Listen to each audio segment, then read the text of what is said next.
Okay, Representative Bratcher.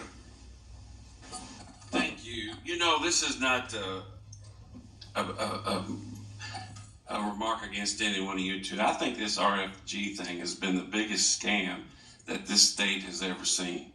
Now, you go in with the governor in what year was it, 1990? And you can't get out of it. And here we are 35 years later, and the people have spoken. We've spent, how many resolutions have we done to get us off of this thing? Northern Kentucky got off, and that's great. And Louisville, now you say Louisville's about to get off, and hopefully we will. But I just am real disappointed in the government as a whole with the way this thing is set up. And I didn't catch your answer to the Supreme Court change. Is that going to affect this program? And I have other questions, and I'll be quick, Mr. Chairman. I don't believe it will.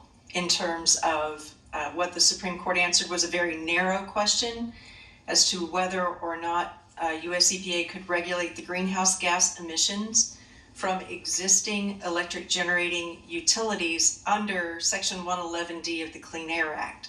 So it was a very narrow question. It's one that is kind of moot, candidly. Okay. Cane Run had coal power facilities at one time, and now it doesn't, right?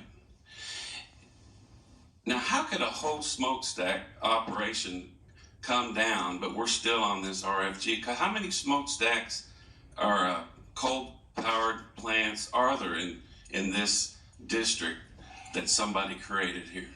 So within Jefferson County, we had two coal-fired electric generating utilities. We had Cane Run, and we also have Mill Creek, which is currently still a coal-burning facility.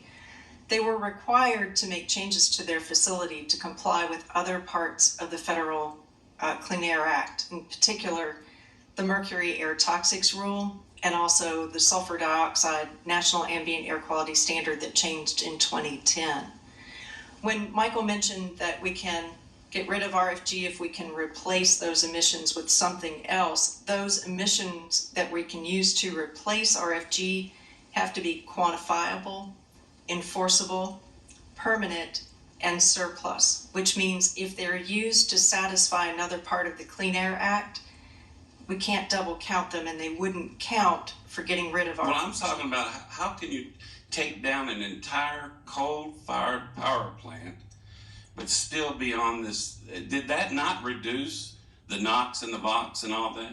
It certainly has reduced the nitrogen oxides. And what year was that closed, do you know? So Cane Run converted to natural gas at the end of 2015, and then Mill Creek also did about another $1 billion worth of additional work on Mill Creek in order to meet the mercury air toxics rule and the SO2 rule. That was mid-2016. Did we go down in attainment numbers during the COVID years, the 2 years? I mean, there were times where nobody was on the road.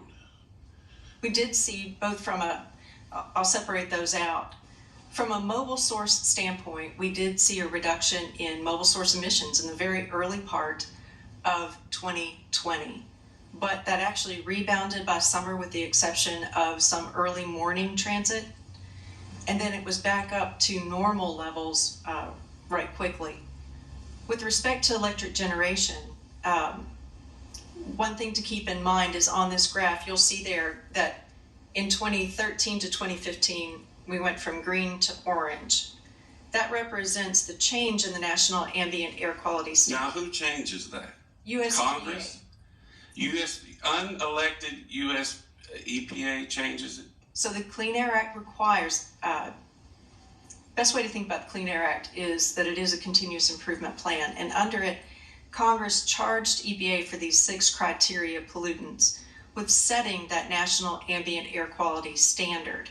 And then every 5 years, Congress charged that same EPA with going back and reviewing the science to and they keep going lower. The standards keep going lower. So once you get into this finger mouse trap, you can never get out, right? Well, at this point, we have a standard that went from 72 parts per billion in 2015 to 70 parts per billion.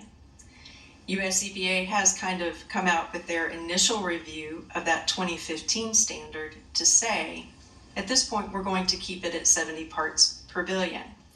And so it fluctuates, it changes, but it is based on public health.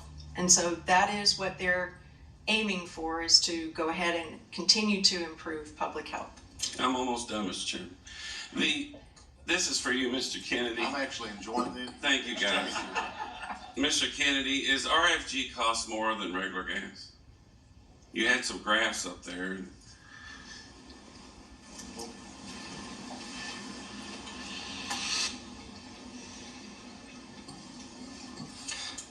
So yeah, RFG does cost more than conventional gasoline.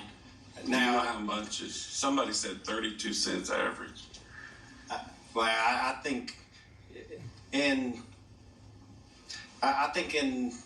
when you're looking at a refinery where they're producing it, I know it's not that much. It's more in the 6 cent range. Now, what you're getting at a retail gasoline station when you fill up, there's so many factors that go into that. I can't tell you what. So, but it does cost more. So the people in my district and Tom's and Representative Miller and Yates, they're paying more than other places in Kentucky to achieve these attainments. Yes, ma'am. There is a difference, and Michael's right. Based on conversations with US EPA's Office of Transportation and Air Quality, it's about a 6 cent difference, 5 to 7 cents. But over the summer and, in various times of the year, we track gasoline prices to see what's going on in the marketplace. And right now, candidly, gasoline is less expensive in Louisville than in Covington, where they use conventional gas, and it has been since the start of ozone season this year. So I'm not sure what that's about, other than we can't really tell what the marketplace demand is when we look at the gas prices at the retail level.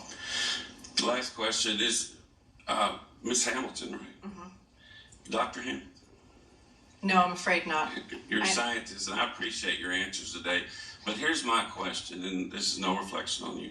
What can I do? What can the state of Kentucky do, Jefferson County, Louisville, what can we do to eliminate your job? The Air Pollution Control Board. How in the world can you get rid of the Air Pollution Control Board, and who does it work for? I know you ask it if it's a federal board, a state board, a quasi board, a local board. Who runs that thing, and how can we, in 3 steps or less, get rid of it?